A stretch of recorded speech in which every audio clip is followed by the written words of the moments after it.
Hello everybody. I can stand in the view of the camera maybe. So I want to talk a little bit about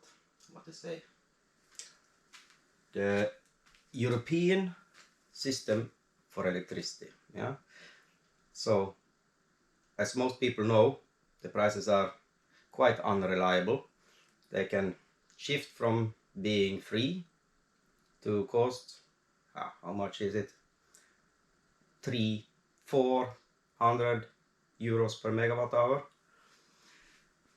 And that translates to like 40 cents per kilowatt hour. So as our house is planned to be heated by firewood, and we have underfloor heating, but the system is not ready yet. The house is not ready. I want to talk a little bit about how we can profit from this electricity prices. So I made a program that controls my heating. We will cut here.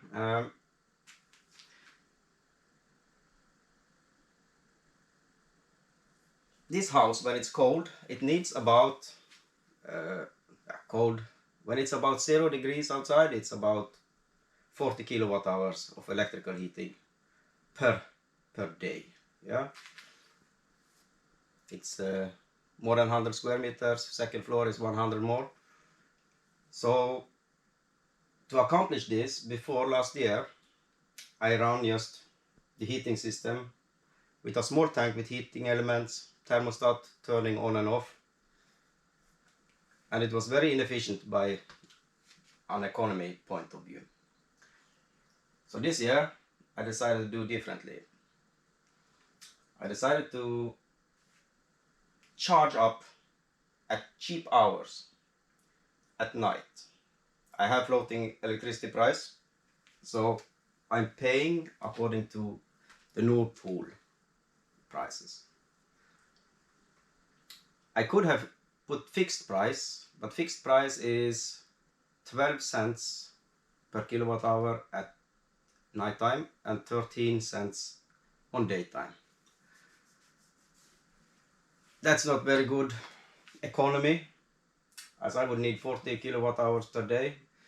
If it becomes minus 30, we are closer to 120 kilowatt hours. So at 100 kilowatt hours at average 13 cents per kilowatt hour, that would turn out to 13 euros per day. 13 euros per day, yeah, it's 160. No, let's start over. 13 euros per day would be 13 cents per kilowatt hours. 100 kilowatt hours, it's 13 euros per day, and that is 390 euros per month about. So I decided I don't want to spend 390 euros on expensive months. So instead I came up with the solution to automate the system. Yeah, the automation uses ENTSO, I don't know how to pronounce it. ENTSO E, it's the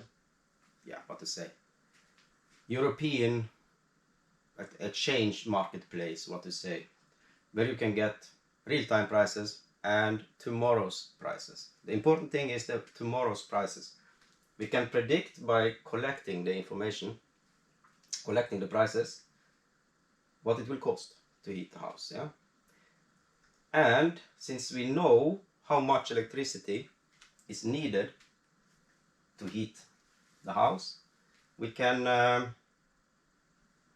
use the cheap hours. Yeah, collect as much energy we need at the cheapest hours. So the program I made sorts out this. Right now I just put it on, so it says it wants 8 hours per day. So the system will turn on and allow heating only for 8 hours per 24 hours. And it's collecting the data from today's prices and tomorrow's prices and finds the cheapest hours in this 48-hour period. And then he blocks basically the system from using electricity, and it's expensive. Like tonight, for example, the prices was 0.00 euros per megawatt hour for almost 4 hours. To be able to benefit from this, we need to extract as much energy as possible. So that's why I bought this second-hand domestic water heater. I refitted it with two 6 kilowatt heating elements. The one that was in it is burned, so I'm planning to replace it. It's a 3 kilowatt heating element. With an original domestic heater, it's about 3 kilowatts you can get, and that's not enough to heat the house. If you put on 3 kilowatts of heating for, let's say, 4 hours at night, you will only get 12 kilowatts of heat. And that calculates out it's insufficient. So it has to run more. It has to run through the whole day to be able to keep the temperature. But when you install more power into the heater, when it turns on, it extracts as much power as the floor is able to take. Right now, the floor can take all the power, all 12 kilowatts, so it's running continuously as long as the floor heating is on. I think that if I change this 3 kilowatt heating element, I'm up to 15 kilowatts per hour, 15 kilowatt hours. Then I think I'm maxing out the capacity of the pump system, the floor heating. But that's a good thing. That means that we get as much energy from the grid and pump it into the concrete floor. And the concrete floor is very slow to react. So it will suck up all the energy, and after, for example, 3 hours of heating, 15 kilowatts multiplied by 3, it's 45 kilowatt hours for 3 hours of heating. At times, like at night, that means that I could heat the whole house for free. Basically for free, because the price is 0 euros per kilowatt hour, 0 cents per kilowatt hour. I have to pay the transmission fee to the, what to say, here is, the network owner. I'm paying for the fuse. This is a 400 volt system.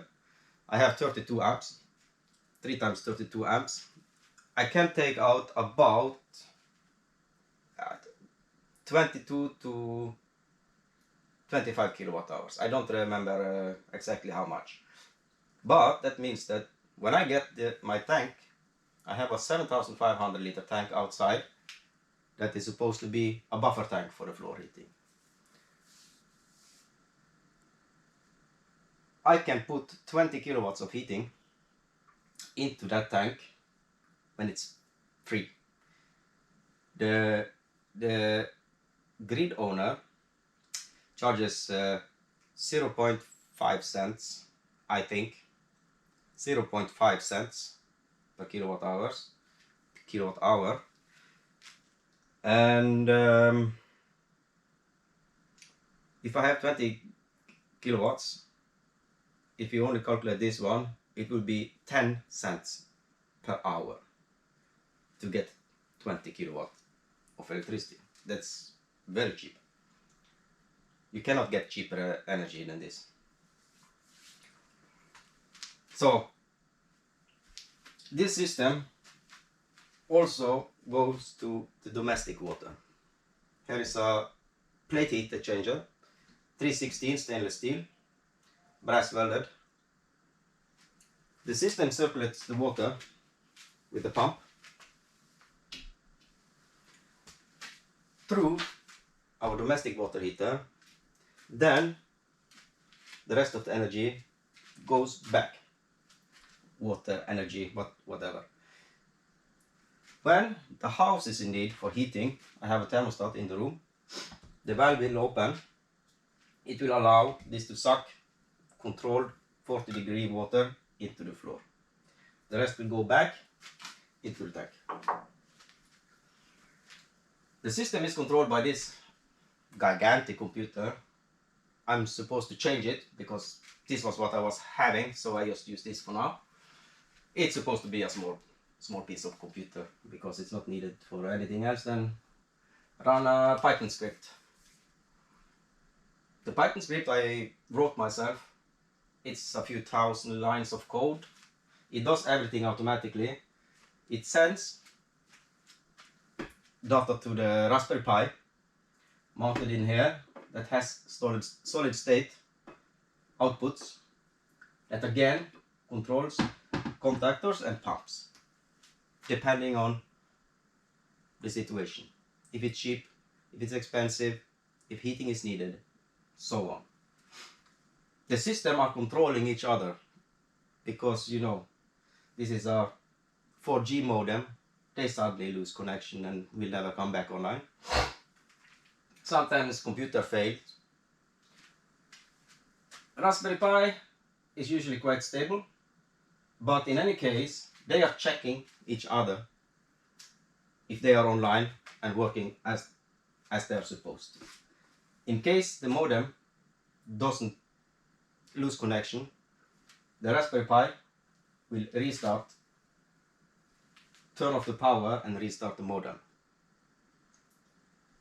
The modem will wirelessly control the TP-Link switch to turn on and off or off and on the Raspberry Pi to reboot this one. The same thing will be, the computer will be connected also, so it can restart the whole thing. But this is just, what to say, fun to have in case and when they decide that they don't want to function. So every day at 5 o'clock the machine goes online, collects the new prices. I can see now what the prices will be. This is the 48 hours. It's not full 48 hours. Before the time before 5 o'clock is not interesting because it has already been.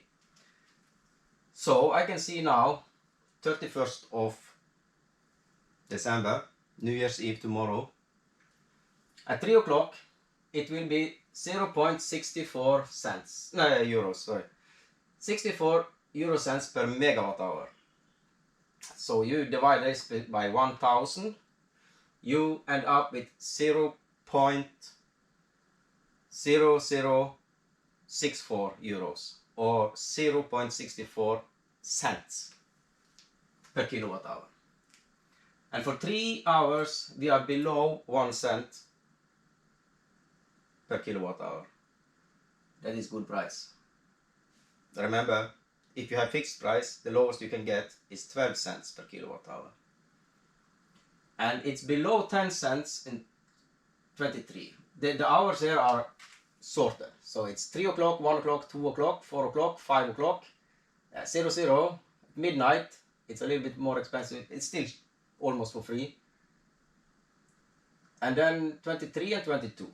So at daytime, 7 o'clock in the morning, it has already jumped up to 3.3 cents per kilowatt hour. Still is cheap, but if you see at 5 o'clock tomorrow, you cannot see probably, but at 5 o'clock tomorrow it will be 11 cents per kilowatt hour. So I would avoid heating at this time, yeah. But as we can store it, here is 200 liter tank to store water. It's way too small. I was online and I found a 1,000-liter tank, but it got snapped 1 hour before I called him and asked for it.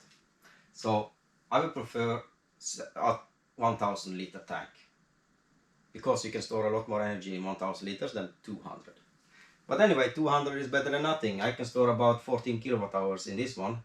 If it was 1,000 liters, it would be 50 kilowatt hours. So then I could store a whole day consumption in the tank. So the system could be off a whole day without noticing it on the temperature inside. It's a lot of blah blah, but the system is also of course made up by safety valve. We don't want this thing to blow up, and it has the expansion tank because of the temperature differences here. Contactors. The main contactor, I'm supposed to have 2 of these because I would like to have 1 on each of the big heating elements and a small one for the smaller heating element. Then I have a relay for the pump. The other relay is not in use at the moment. This is for future. I can also override the system, so I can start the pump, the circulation pump, so I can get hot water when I need it, because now we don't need hot water all the time. It will be programmed, so when heat exchanger gets cold, or what to say, the input from domestic water, if it gets colder, it will automatically start the pump. So we don't have to run this, because this is waste. It's a waste to let it run to heat the room. No? It's not waste, it goes into the room, but blah blah. Technical room, you don't need much heating here.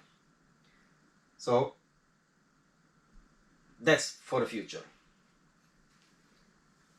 I also have, everything is temporary. I also have a switch, so now I guess the water is cold, yeah? I can turn on the tank and produce hot water. It takes about 30 minutes to heat this tank with 12 kilowatts of input. Of course, up here is the safety and thermostat for water. The thermostat goes to 90 degree. It's on 90 degree, and then there is the 100 degree over temp protection. So they are all in series with the control from the Raspberry Pi. So in any case, even the Raspberry Pi want to turn on the contactors. If this is out, won't happen. No electricity can flow. So this is a very efficient, cost-efficient solution. If you have a house, it's not so efficient for an apartment because you use not so much electricity. I have an UPS 10 kilowatt KVA UPS that I'm planning to connect. That will run, that has enough capacity to run the whole house for the whole day without any issues. All the technical parts, of course not the heater. The heater will drain it in 1 hour. But I can also recharge this UPS and disconnect it from the grid when needed. So I can run the whole house on UPS and only charge the UPS. It must charge, of course, at different times than the hot water boiler, because then we are nearing the maximum of what it can take. But if you can charge the UPS for free and heat the water for free, the electricity bill should be very close to almost zero, yeah? Of course, we don't have zero prices every night, but it fluctuates by 300 euros at daytime per megawatt hour, of course, to, what to say, less than 10 cents. Less than 10 euros, I would say, 10 euros per megawatt hour.